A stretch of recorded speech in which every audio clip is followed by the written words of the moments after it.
Warning: this podcast may contain graphic violence, sexual themes, and bad language. If our language offends you, we apologize, but we do not give a fuck. Be mindful of your kids listening.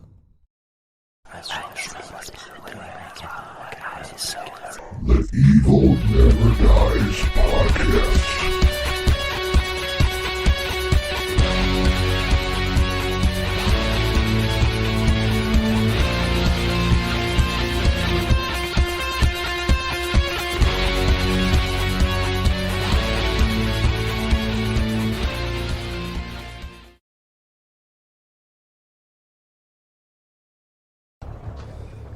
I am the devil, and I am here to do the devil's work. Hey, everybody. This is the Evil Never Dies podcast. I'm your host, Brett. And tonight we have a very special co-host. Say hello to the evil Reverend Green. What's Good up? evening, everyone. What's up, Pontiff? Oh, Pontiff. Oh, Dealing with some internet problems, so we might have to redo this. I don't know yet. We'll see how it goes. hopefully it won't mess. But the reason I have a special co-host tonight is because Carl still isn't feeling very well from his surgery. So, and Greg wanted or evil Reverend Green here, wanted to do this movie we're going to be doing tonight, which is Rob Zombie's The Devil's Rejects. He requested this, and that's what we're going to be doing tonight. But first, I wanted to give a shout out. We got a new YouTube subscriber, Paula Neff. I don't know where she's from. I think she's from here in Texas. I'm not sure, but thanks for subscribing to the YouTube channel. We appreciate it. And I guess we'll get right on into it here. All right. Devil's Rejects, 2005. I don't know why they consider this a black comedy horror film. I think it's just a horror film myself. And it's more of a gore fest than horror. Yeah. But IMDb says the murderous backwoods firefighter family takes to the road to escape the vengeful Sheriff Wydell, who is not afraid of being as ruthless as his target. Well, I take issue with that. Because the sheriff has to work himself up to be as evil as them. I mean, he even went so far as have the whole taxi driver scene talking to himself in the mirror. You talking to me? Yeah. Yeah. What you got to say, clown? You want some of me? Yep. Sorry. He had to work himself up. And even in the beginning, he had to hire the Unholy Two, which is Danny Trejo and Dallas Diamond Page. You know? Yeah. All right. Off subject, but I was never a fan of Diamond Dallas Page. Oh, okay. All right. Okay. It was released on. What's that? It was released on July 22nd, 2005. Yes. Written and directed by Rob Zombie, based on characters by Rob Zombie. Produced by Mike Elliott, Andy Gould, Rob Zombie, Michael Ohoven, and Marco Mayhiltz. Cinematography by Phil Parme. Edited by Glenn Garland. Musical score by Tyler Bates. And I love this, the score to this movie. I was actually listening to it before we got on here a little bit. The And last movie, Matthew McCoy. what's that?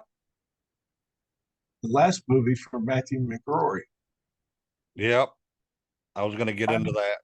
Playtime.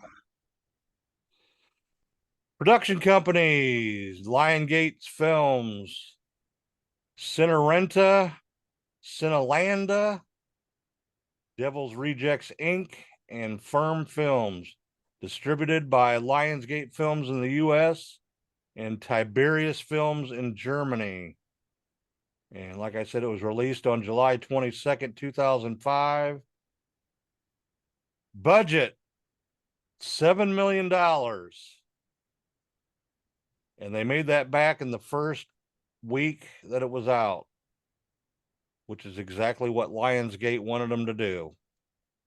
That's why he did. They did the same thing for the first film, so they figured that that's why they gave him the go ahead to do the second film.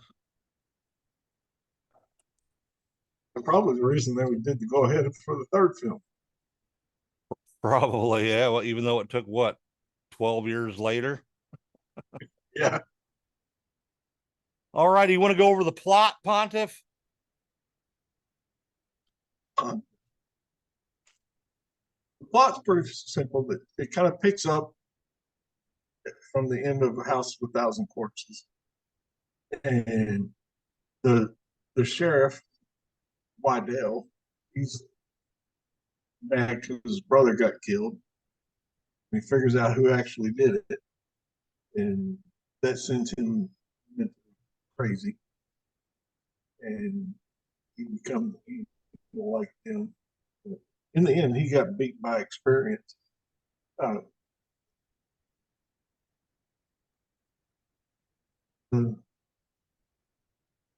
What they go around terrorizing and murdering folks.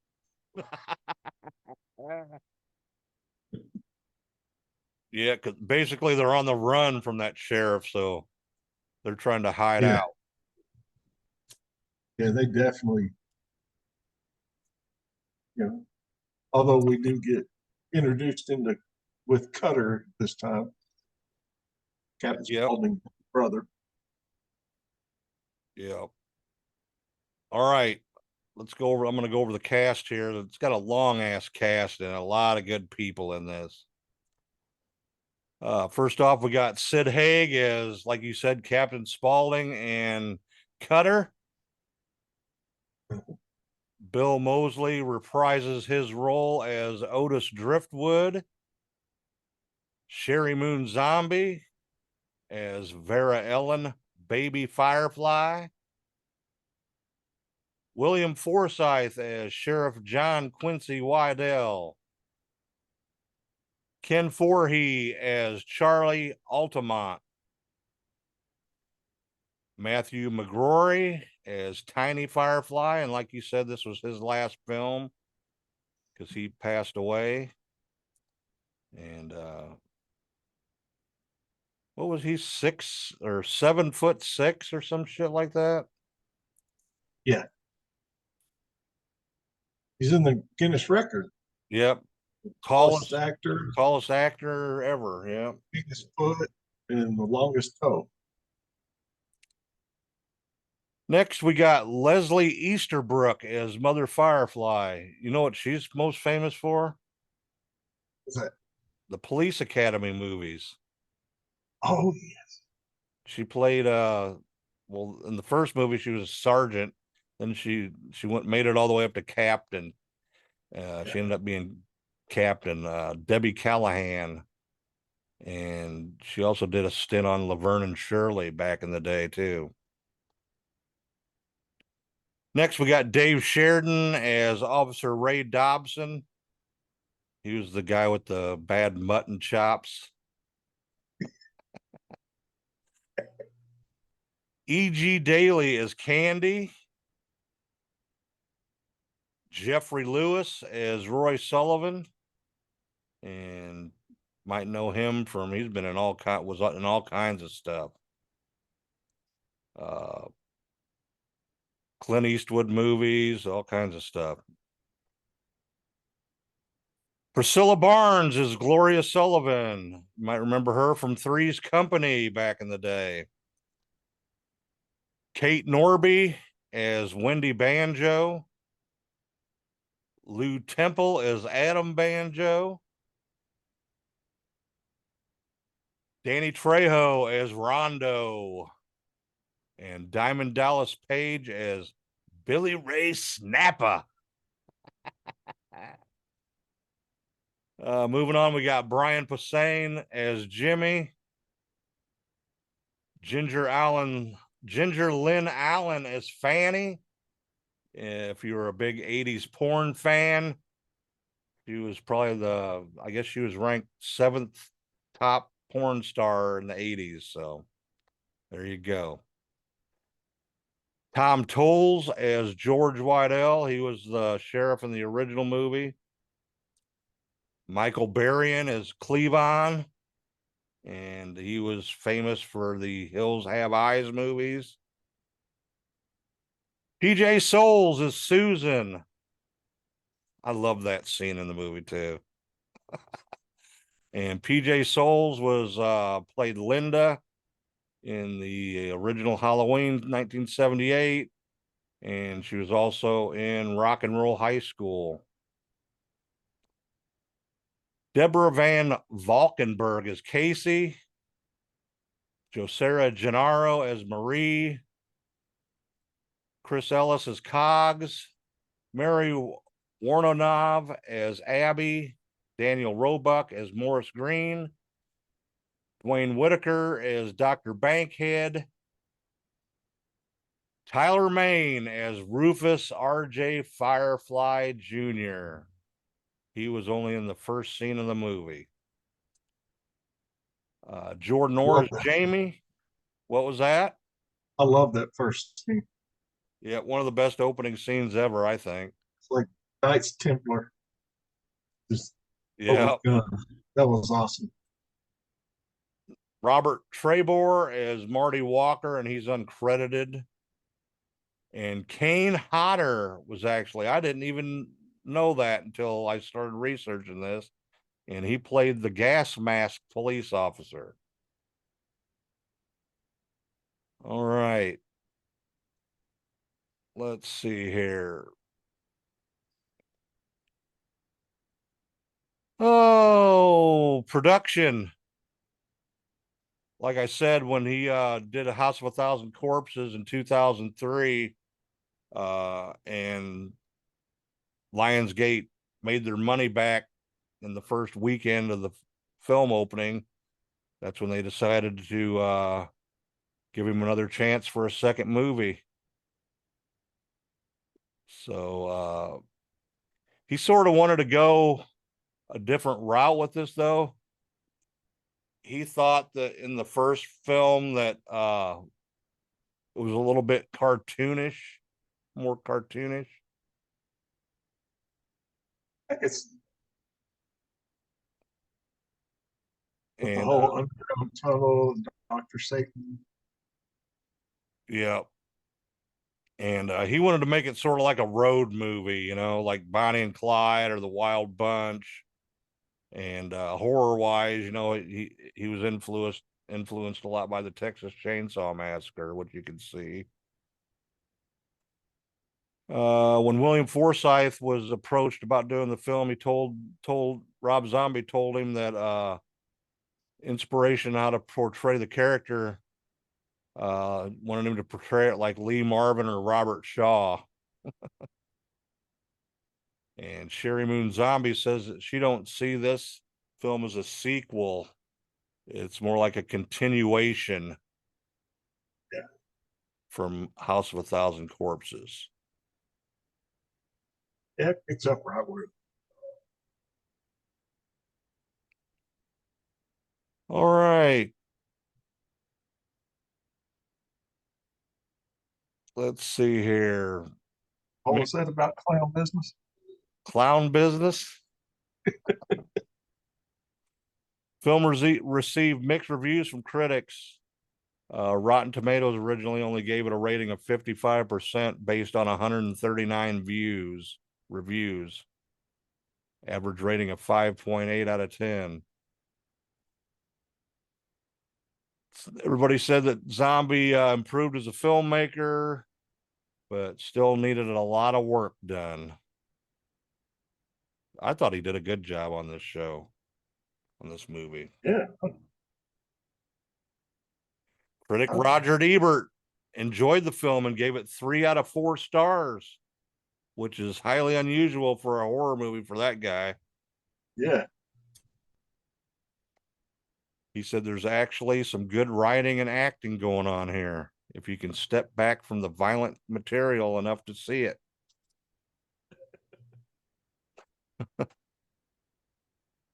All right. Let's go on to some awards here.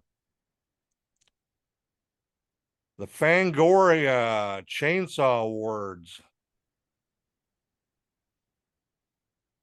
It won Best Wide Release Film, Killer Movie, Scariest Film, Best Screenplay, all for Rob Zombie.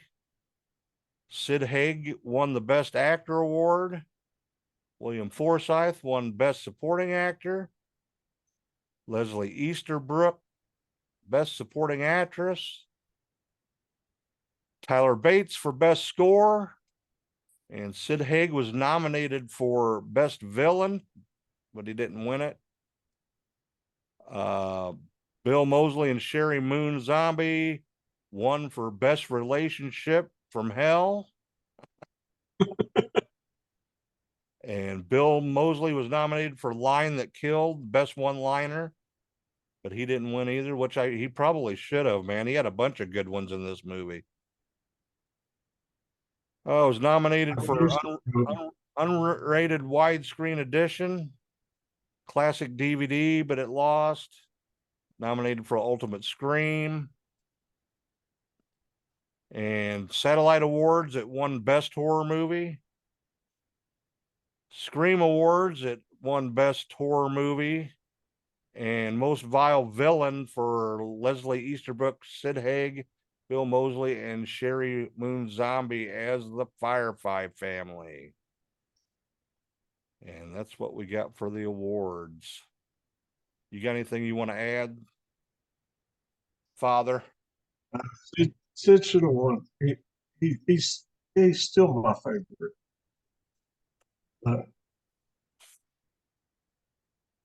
Yeah.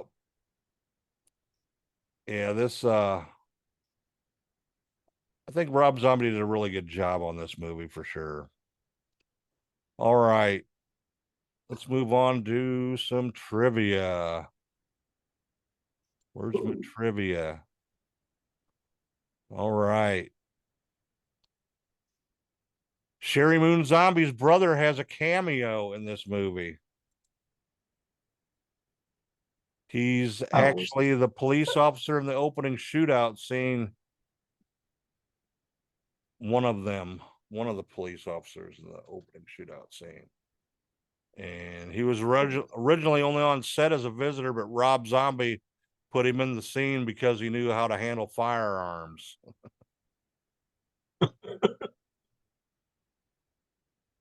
Around 46 minutes, Otis says, "I am the devil and I am here to do the devil's work." It's a slightly altered version of a quote spoken by Charles Tex Watson by the Manson family during the famous Tate LaBianca murders. I didn't know that either. I knew that one. The original Mother Firefly, Karen Black, she demanded a much higher salary to reprise her role as Mother Firefly, but they didn't have the money, so they had to get Leslie Easterbrook instead. Rob Zombie stated in an interview that up until 31, The Devil's Rejects was probably the hardest film of his to cut down in order to receive an R rating. I guess it got gone through like 118 times before they finally brought it from an NC-17 to an R. So they had to cut out a lot of stuff. I'd like to see that cut footage. I think it's on the Blu-ray. I guess when they came out with the unrated DVD, all that stuff is on there. The extended Well, scenes. I guess there's an extended, like 4-minute long version of the motel room scene.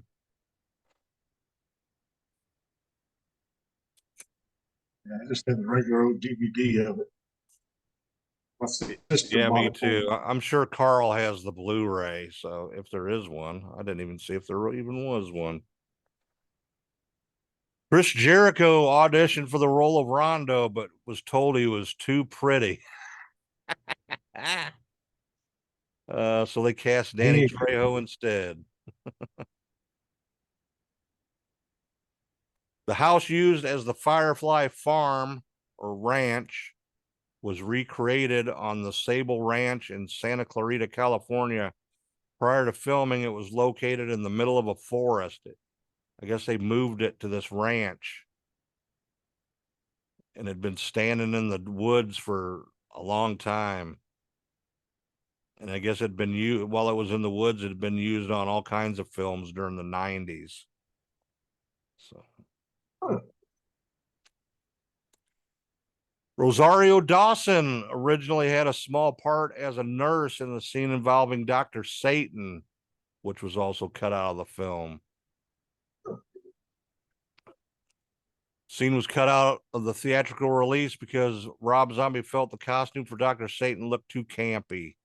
More serious film than House of a Thousand Corpses.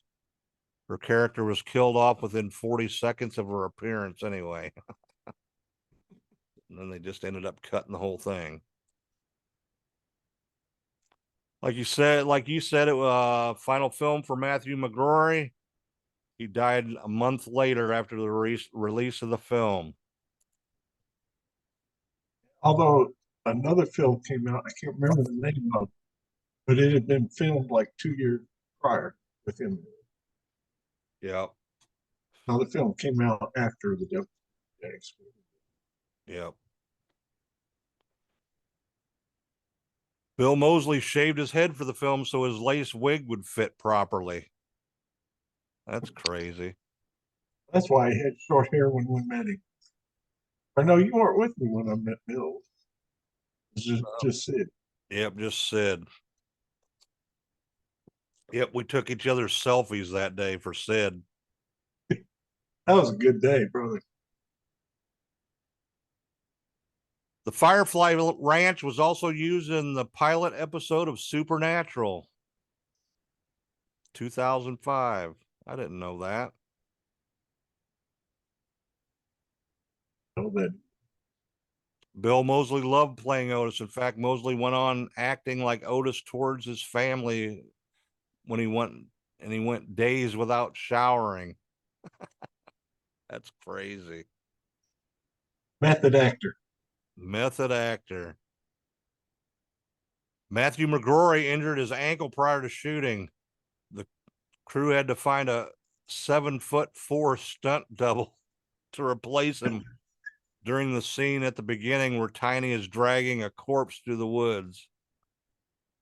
The double played Tiny up until he takes the burlap sack off his face, at which point it's played by McGrory himself. And that girl, I don't know what they put on her back. Yeah, I don't either.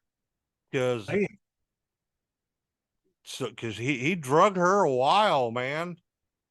Yeah. I know she was supposed to be dead or whatever, but still, you'd think she would. She did a good job being dead. Yeah, she did, and just getting drugged around like that. The arms just relaxed and let them move. And as the drag comes, that was I honestly thought it was some prop and not actually her. Yeah, you could tell it was a real person though, but they must have did something to her on her, put something on her back where she wasn't getting all scratched up, like, because he was going through leaves and sticks and rocks and all kinds of stuff. All right, the blue van in the movie, the license plate spells AKU, which means evil in Japanese. Did not know that either.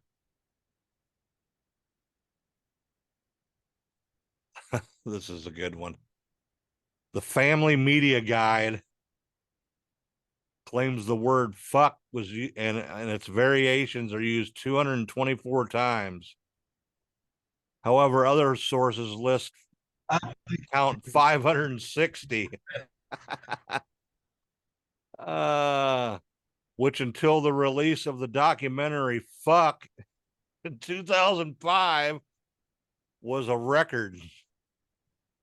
Previous holder was Nil by Mouth 1997, which had a count of 470. That's crazy that they got people out there that actually count how many times they say the word fuck. I wonder how much that job pays. don't know. Yeah, it wouldn't be bad.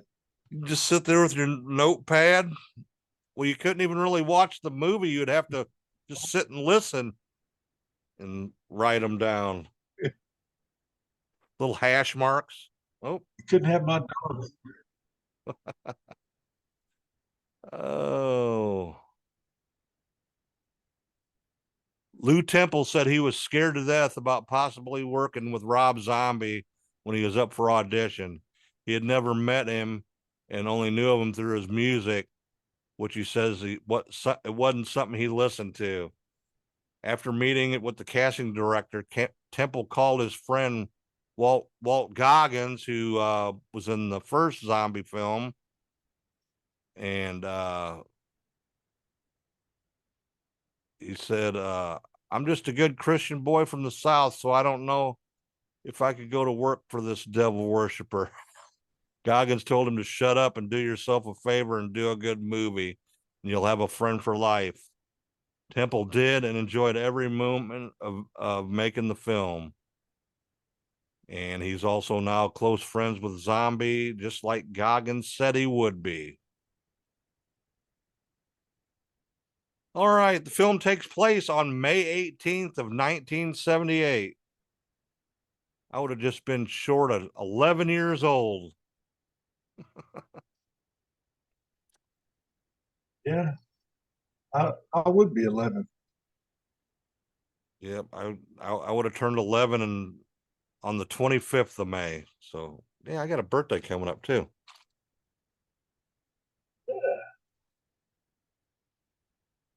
The shootout at the beginning of the film is very reminiscent of Australian bushranger Ned Kelly and his gang, The Last Stand at Glenrowan. The armor and the scene's presentation are very similar to other film representations of Ned Kelly's tragic final defense. I could see that. Yeah. Sure.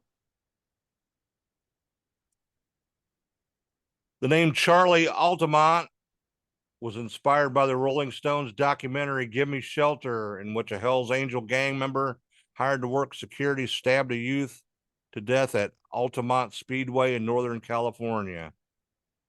In this film, Charlie gives shelter to the Firefly family.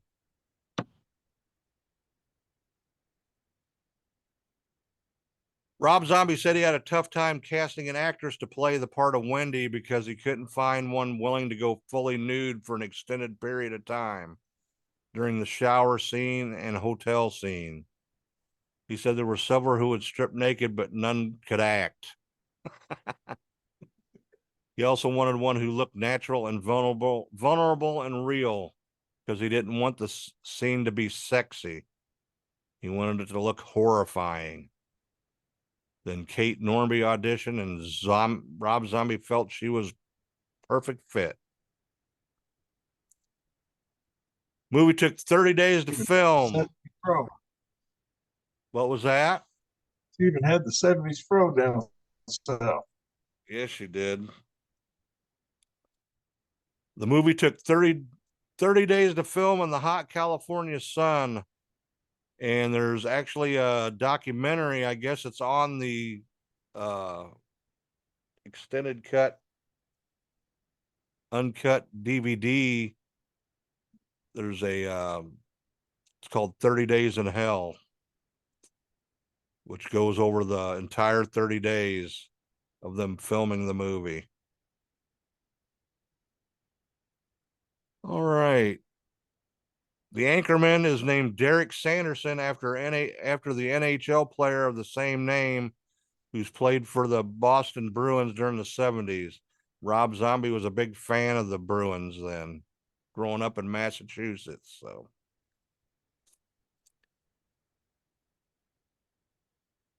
Sable Ranch, where the Firefly house was destroyed by a wildfire July 23rd, 2016. So there is no more Firefly Ranch. Hard remains.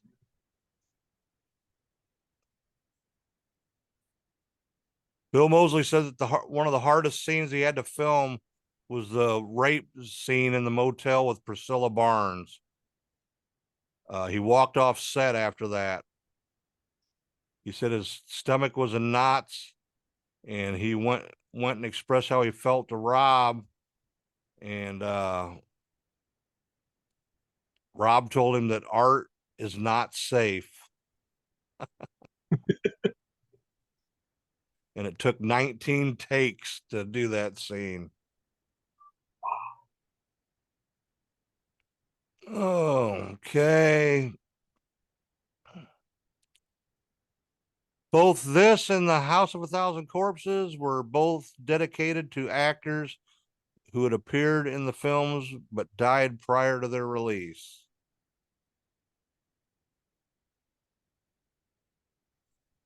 Magician illusionist Chris Angel did his Buried Alive performance outside the Firefly Ranch, and Rob Zombie was among the spectators.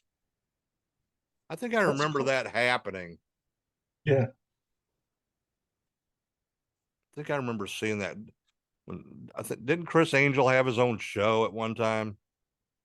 Yes. I think he did.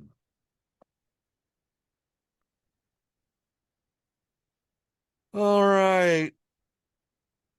At around 55 minutes in the film, in one scene, Bela Lugosi can be seen on TV pulling a lever. This is a scene from Ed Wood's Ride of the Monster from 1955. You ever watch any of them old Ed Wood movies? Yes. Them are fucking cool as shit, man. Did you ever see the Ed Wood movie? It's with Johnny Depp.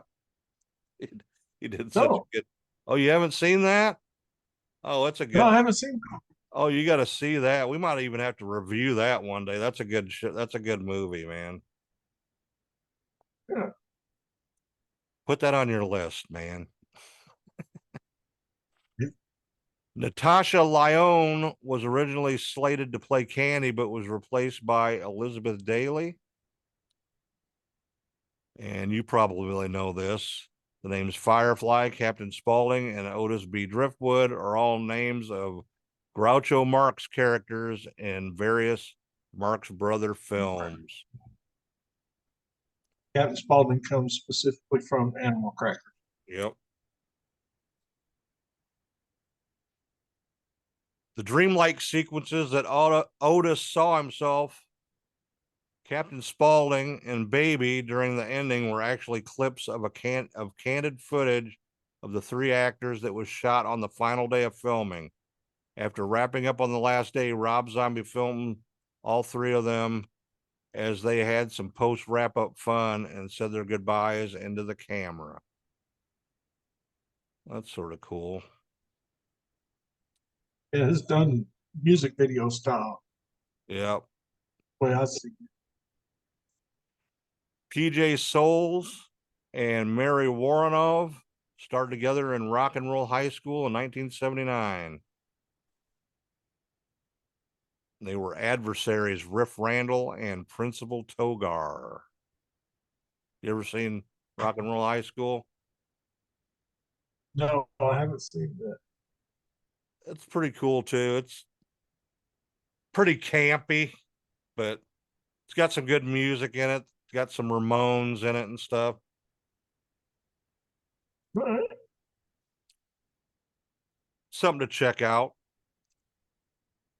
Captain Spaulding's pickup is a 1971 Ford F-250 camper special, and he drives it until he steals a 1964 Ford Country Squire station wagon.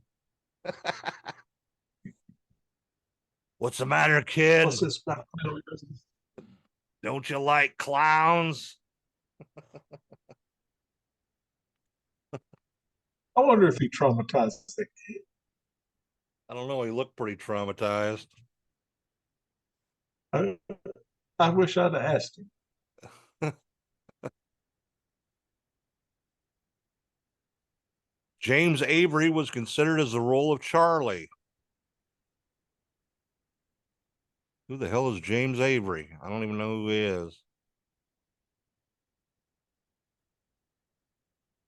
And David Hess, whoever David Hess is. Who's David Hess? I don't know. Let's see here. Oh, he's a songwriter. Huh. That's sort of crazy. Hmm. Deborah Van Valkenburg and Elizabeth Daly were both in 1984 Streets of Fire as Reva and Baby Doll. That was a good show too for back in the day.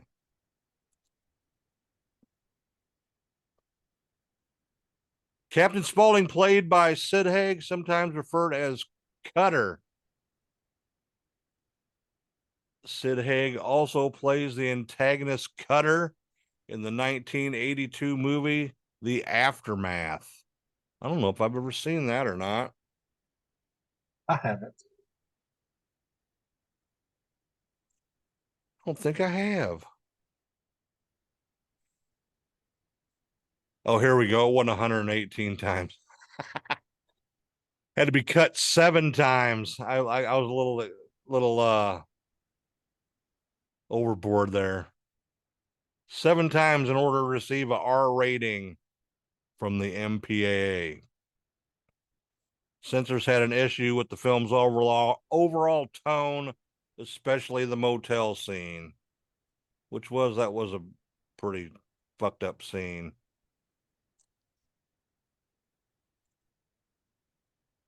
I liked it when the maid came. Total body count 19.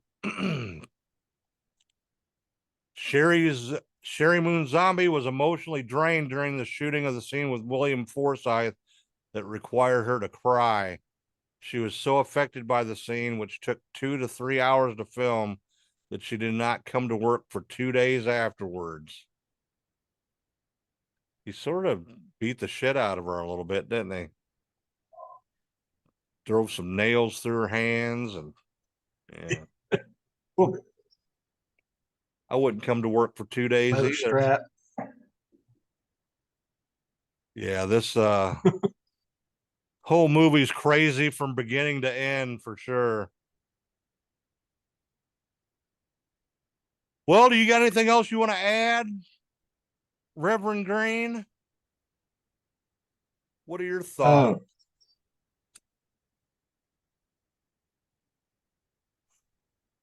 Let's see. Right at the end of the movie, the license plate on the convertible they're driving is a Texas plate. Well, that's where they're at. They're in Rugsville, Texas. Wherever that's at. I have no What's idea. he say? What's old Lou say when they're in the motel room? What's he call all the people in Rugsville? What's he say? I forget what he says. Cousin fuckers, all them cousin fuckers in Rugsville. Don't know what the fuck they're talking about or some shit. Yeah, Oh, yeah. but Must yeah, be. He was thinking of Arkansas. I'm just teasing Arkansas. oh, all right. Yeah, this movie still holds up to me. I could watch this. I watch it probably at least once a year, if not twice. Uh, what are Nice you to gonna right. what are you gonna rate it out of 5? Out of 5, I give Yep. him 5. You're gonna give it a 5? Okay. Yeah. Okay. Uh, I mean, and why are you giving it a 5? it's got blood, gut, killing, violence. Uh, I don't technically call it scary, uh, unless violence is happening to me, and it's not scary. Uh, Yeah.